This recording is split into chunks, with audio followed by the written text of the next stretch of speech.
Hey guys, it's Dmitry here, and today I would like to discuss about another function, another functionality. So essentially it's called sum, and this function is used in case of array manipulation. So let's jump into the example. Okay, first of all I'm going to declare an array, and as always I would like to stick with the cities array. I define some cities. Come on, cities.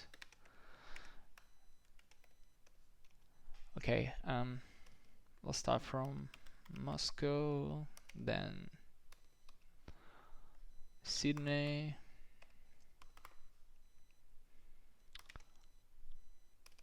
I guess New York, then Paris, Berlin, and I guess one more, it's Seoul. Cool, so we have an array, right? And now what I would like to do, I would like to use this sum function. I'm going to say cities dot sum, and guys, the sum is going to take the, as you remember, we discussed previously about higher order functions, right?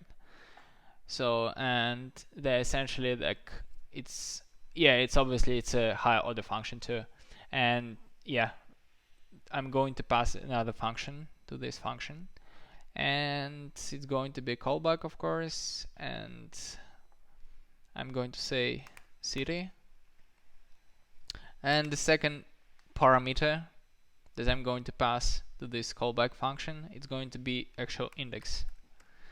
So guys, idea is I'm going to iterate through this cities array, and I'm just going to show you how this this function works behind the scenes, right?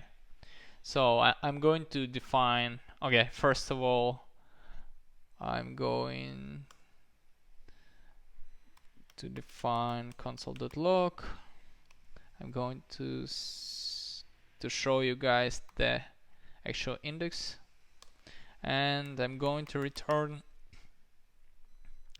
city if it's, yeah, I would like to come up with this condition, city if city equals to city equal to, okay, let's stick with Paris.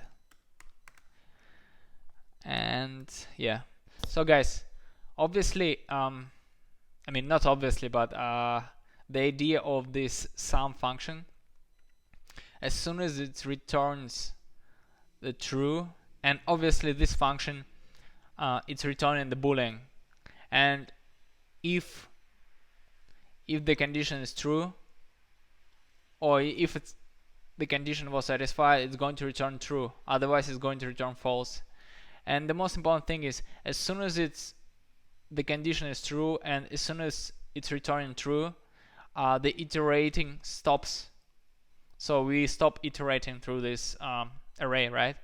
That's the most important part to understand, and I will show you. That's why actually I'm using this index, in order to show you like that we're not going to iterate anymore as soon as we hit this soon as we hit Paris, right?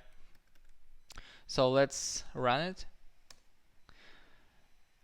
Okay guys,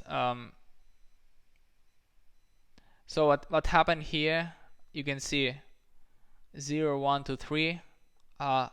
In case of Paris it's 0, 1, 2, 3.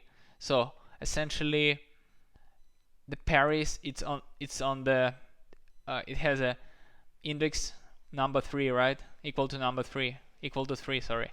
So, and yeah, that's where we stopped, right? We're not iterating anymore, and you can see the last index was 3, like equal to 3. So I guess one more thing that I would like to show you, console.log, I'm going to show you that the actual value that was returned, it's true. Okay, once again, it's true, right? So, but if I specify some value that doesn't exist in this array, I don't know, I would like to say, let's say Perth, another beautiful city in Australia. So then we can see like we were iterating through the whole array, right? And we didn't find any Perth, and that's why we just keep on going, iterating, right? And finally we just returning false anyway. So that's the thing with some. If you know, the value doesn't exist, or if condition is not satisfied, we just will continue iterating till the end, right, of the array, or you know, the object that we try to iterate through. So yeah, that's how it works, obviously. So I hope, guys, it makes sense, and yeah, you got the idea about how it works. And I guess one more thing I would like to show you. I would like to show you, okay, what will happen if it's Moscow. You know, like, to be 100% sure that it worked the way it works, right? I would like to show you guys. So here we go. You can see here, straight away we hit it Moscow, and straight away condition was satisfied, and as a result it will show you that on the index equal to 0, on the first index obviously, the iteration was stopped and the true value was returned, right? So yeah, guys, I think it's obvious, but still I decided to make the tutorial about this function because it just, it can be really useful in many cases, in case when you work with the arrays. Like, I don't know, if you would like to iterate through array, and if you find that specific value exists, right, and then you don't want to iterate anymore, like as soon as you hit this value, right? So that, definitely this is the function that you should to stick with in this case. Yeah, I hope, guys, it makes sense, and hopefully you enjoy this topic and this tutorial. I see you guys next time, see you next tutorial, and yeah, I'm going to keep on going. And please, guys, like this tutorial if you enjoy it, and yeah, guys, subscribe if you haven't subscribed yet, and if you follow my tutorials. And always, I really appreciate that you're watching, because guys, at the end of the day I produce these tutorials for you, and again, yeah, it's my passion too. Thank you very much, guys. Goodbye.